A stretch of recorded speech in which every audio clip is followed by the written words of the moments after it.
Hello everyone, welcome back to Nisha's Maths Master Class, and today I am going to explain 5th standard scholarship Marathi topic, and the topic is grammar, Marathi व्याकरण. Okay, so in Marathi व्याकरण, children pay attention here. शब्दांच्या जाती, that topic is there. शब्दांच्या जाती. Okay, शब्दांच्या जाती म्हणजे part of speech. In English we call that part of speech.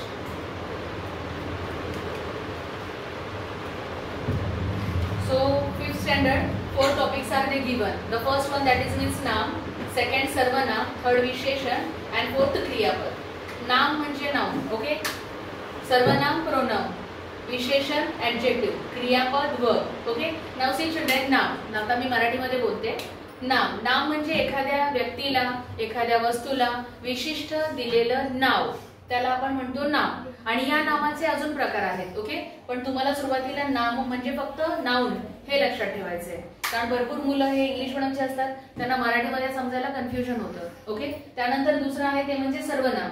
सर्वनाम म्हणजे काय? एखाद्या नामाच्या ऐवजी, जेव्हा आपण नामाच्या ऐवजी ज्या शब्दाचा वापर करतो, ओके. कारण कधी कधी आपण एखादा निबंध लिहितो किंवा एखाद्या व्यक्तीविषयी डिस्क्राइब करतो, तर सारखं सारखं आपण त्या व्यक्तीचं नाव लिहित नाही, ओके. तर त्यावेळेला जसं माझी मैत्रीण, याच्यावर जर मला निबंध लिहायचा असेल तर मी सुरुवातीला तिचं नाव लिहीन आणि नंतर मी सारखं सारखं तिचं नाव नाही लिहिणार. मग त्या नावाच्या ऐवजी जो शब्द मी वापरते त्याला सर्वनाम म्हणतात, ओके. म्हणजे फॉर एक्झाम्पल ती, तिला, ओके. त्यानंतर तू, तुम्ही, मी, आम्ही असे शब्द आपण ज्यावेळेला वापरतो नामाच्या ऐवजी, तर त्यावेळेला त्या शब्दांना म्हटलं जातं सर्वनाम, okay. Now next one that is means विशेषण. विशेषण म्हणजे एडजेक्टिव. तो विशेषण को अगर हमें ध्यान में रखना है तो डिस्क्राइबिंग वर्ड, ये ध्यान में रखो, डिस्क्राइबिंग वर्ड, ओके.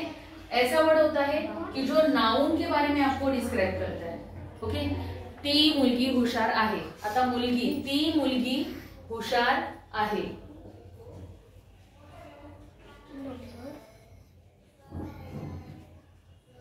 याच्यामध्ये नाउन आहे ती मुलगी, ओके. हे आहे सर्वनाम, ओके. आणि हे आहे नाम. आणि ह्या नामाविषयी, त्या मुलीविषयी माहिती दिली आहे. काय माहिती आहे? हुशार. म्हणून मग हे हुशार काय आहे? विशेषण. विशेष माहिती दिलेली आहे त्या मुलीविषयी, म्हणून त्याला म्हटलं जातं विशेषण. आणि हा डिस्क्राइबिंग वर्ड आहे, हुशार, ओके. त्यानंतर नेक्स्ट आहे क्रियापद. क्रियापद म्हणजे काय?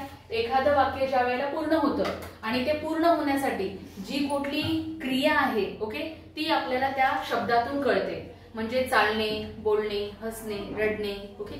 तर आपल्या ऍक्शन याच्यातून दिसतात. म्हणजे क्रियापदाला दुसरं आयडेंटिफाय करण्यासाठी वर्ड काय आहे? Action word, okay. क्रियापद म्हणजे काय? Action word, okay. So this is the information about part of speech. If you like the content, children, like and subscribe my channel. Thank you.